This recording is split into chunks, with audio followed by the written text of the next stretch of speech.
లక్ష కుంకుమార్చన పూజలకు భక్తులు తరలి రండి. శ్రీ పత్రి వీరబ్రహ్మయ్య స్వామి వరలక్ష్మి వ్రతం సందర్భంగా కావలి మండలం రాజువారి చింతలపాలెంలో ఈ నెల 16వ తేదీన శుక్రవారం వైభవంగా నిర్వహిస్తున్న లక్ష కుంకుమార్చన పూజలకు భక్తులు పెద్ద ఎత్తున తరలి రావాలని శ్రీ పత్రి వీరబ్రహ్మయ్య స్వామి పిలుపునిచ్చారు.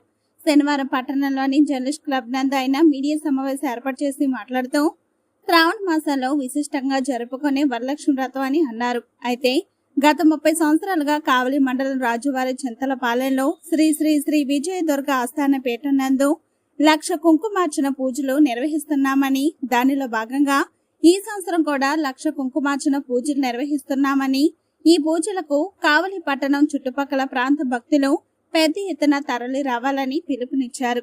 ఈ కార్యక్రమం విశిష్టత అమ్మవారి పసుపు కుంకుమ గాజులు అందరికి ఇవ్వబడునని తెలిపారు.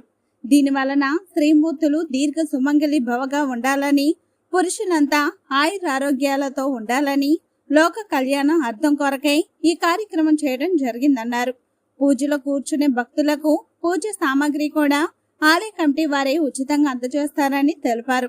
వచ్చే భక్తులందరికీ అన్నదాన కార్యక్రమాన్ని కూడా ఏర్పాటు చేస్తామని తెలిపారు. అలానే ఈ కార్యక్రమానికి కావలి ఎమ్మెల్యే దగ్గుమాటి వెంకటకృష్ణారెడ్డి కూడా హాజరవుతారని, ఆయన విజయదుర్గ ఆస్థాన పీఠం నిర్మించే దగ్గర నుంచి ఆయన సహాయ సహకారాలు అందిస్తున్నారని తెలిపారు.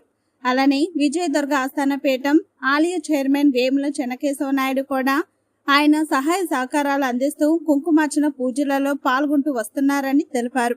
ఈ పూజ కార్యక్రమంలో భక్తులు పాల్గొని జయప్రదం చేయాలని కోరారు. ఈ కార్యక్రమంలో ఆలయ కమిటీ ట్రెజరర్ చంద్రమౌని, భక్తులు రాజేశ్వరరావు తదితరులు పాల్గొన్నారు. నెల్లూరు, ఒంగోలు పట్టణ ప్రజలందరి యొక్క మాకు దాతల సహకారంతో కూడా ఈ కార్యక్రమం చేస్తున్నాము. మధ్యాహ్నం అన్నదాన కార్యక్రమం కూడా 5,000 మంది భక్తులకి, వారితో వచ్చినటువంటి బంధువులకు కూడా అన్నదాన కార్యక్రమం ఇందులో జరుగుతున్నది. భక్తులందరూ పాల్గొని జయప్రదం చేయవలసిందిగా కోరుచున్నాము.